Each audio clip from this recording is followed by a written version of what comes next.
like, I believe what I believe. I'm happy to say it. I don't care. I mean, even if I believe something that's unpopular, like, I don't care. I'm willing to say what I believe. And actually, I think I'm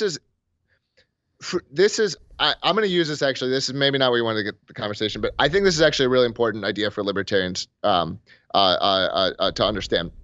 Because Justin Amash has this idea, and I like Justin Amash. I think he's a real committed libertarian, but he has this idea that like, oh, well, the way that libertarians win is they like establish this set of policy preferences that like 1/3 of the voting electorate would actually prefer.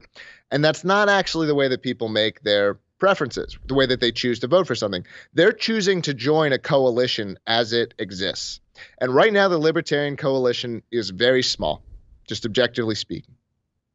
So even if you have a set of policy preferences that people would prefer, they're not going to join you because they go and they look, well, libertarians can't win, so I'm going to vote for the R or the D.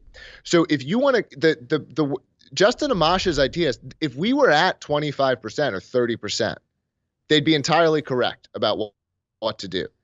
But the way that you grow from 2 to 5% or 2 to 10% is not the way that you grow from 25 to 30 or 30 to 35 and so on.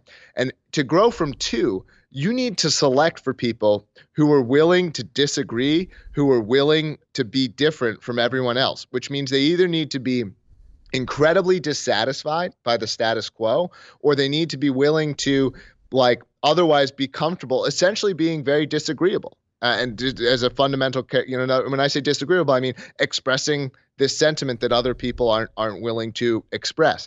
And so I think Justin's ideas would be correct if the Libertarian Party were really in the mix. But right now, we need to understand, how do we get from 2 to 5, right? And that's a different type of battle than how you get from 25 to 30 or these higher numbers.